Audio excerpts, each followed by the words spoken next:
Assalamualaikum warahmatullahi wabarakatuh. Perkenalkan, nama saya Gade Alayubi dari Universitas Sriwijaya, jurusan Teknik Kimia, dengan 3 digit NIM belakang 087. Pada kesempatan kali ini, saya akan menjelaskan materi tentang implementasi sila-sila Pancasila sebagai paradigma pembangunan. Sebelum memasuki materi lebih lanjut, saya akan menjelaskan secara umum apa itu paradigma. Secara umum, paradigma adalah pendapat awal yang secara teoritis dapat dijadikan sebagai suatu sumber hukum, metode, serta penerapan dalam ilmu pengetahuan. Pancasila sebagai paradigma dapat diistilahkan sebagai sumber nilai, kerangka berpikir, orientasi dasar, sumber asas, serta arah dan tujuan dari suatu perkembangan, perubahan, dan proses. Sehingga dapat diartikan bahwa Pancasila sebagai asas atau dasar kehidupan bermasyarakat, berbangsa, dan bernegara. Paradigma berkaitan erat dengan prinsip-prinsip dasar yang menentukan berbagai macam pandangan manusia terhadap dunia sebagai bagian dari kehidupan. Pancasila sebagai paradigma pembangunan nasional. Secara filosofis, Pancasila sebagai paradigma pembangunan nasional mengandung suatu konsekuensi bahwa dalam segala aspek pembangunan nasional kita harus mendasarkan pada hakikat nilai-nilai Pancasila. Pancasila sebagai sistem pembangunan terdiri atas 1. Pancasila sebagai paradigma pembangunan politik.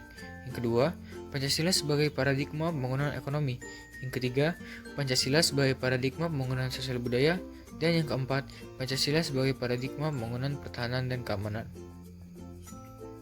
Selanjutnya, implementasi Pancasila sebagai paradigma pembangunan. 1. Sebagai paradigma pembangunan politik.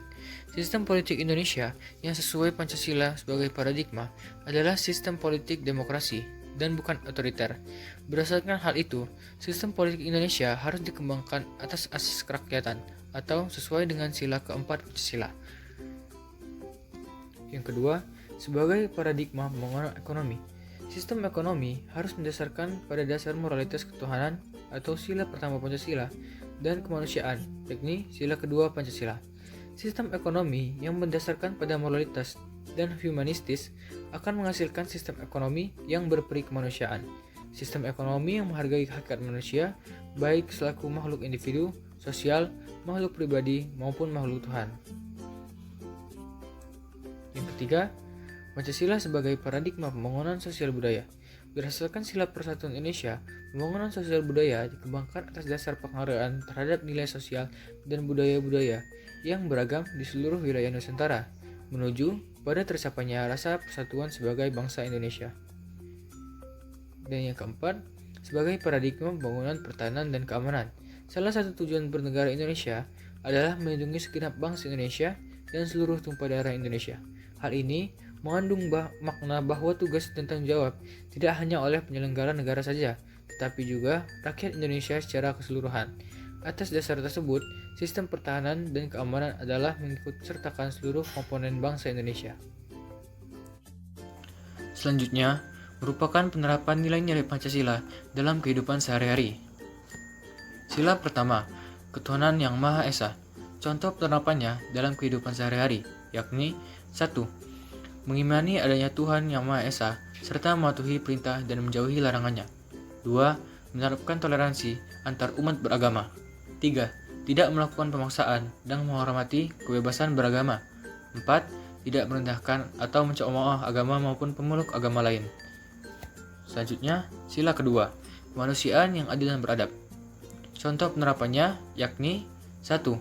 Mengakui persamaan hak, kewajiban, dan kedudukan semua orang sama di mata hukum, agama, sosial, dan lainnya. Yang kedua, saling mengedepankan sikap toleransi atau tenggang rasa di antara masyarakat. Yang ketiga, menjalin pertemanan dengan siapa saja tanpa membedakan ras, suku, agama, dan lain-lain.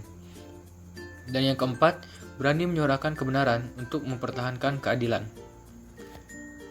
Sila ketiga, Persatuan Indonesia. Contoh penerapannya dalam kehidupan sehari-hari yakni 1. Bangga menggunakan bahasa Indonesia sebagai bahasa pergaulan sehari-hari. 2. Melestarikan budaya Indonesia seperti baju adat, tarian, alat musik, bahasa, dan lain-lain dalam kehidupan sehari-hari. Yang ketiga, membantu keluarga, teman, dan kerabat yang mengalami kesulitan.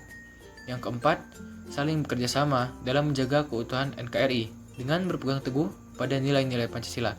Dan yang kelima, bergotong royong. Selanjutnya, sila keempat, kerakyatan yang dipimpin oleh hikmat kebijaksanaan dalam permusyawaratan perwakilan. Contoh penerapan sila keempat yakni 1. Melakukan musyawarah untuk memperoleh keputusan bersama. 2. Mengedepankan toleransi dan keadilan dalam mengemukakan dan mendengar pendapat dalam musyawarah. Dan yang ketiga, keputusan akhir dalam musyawarah harus disetujui oleh semua pihak karena atas keputusan bersama.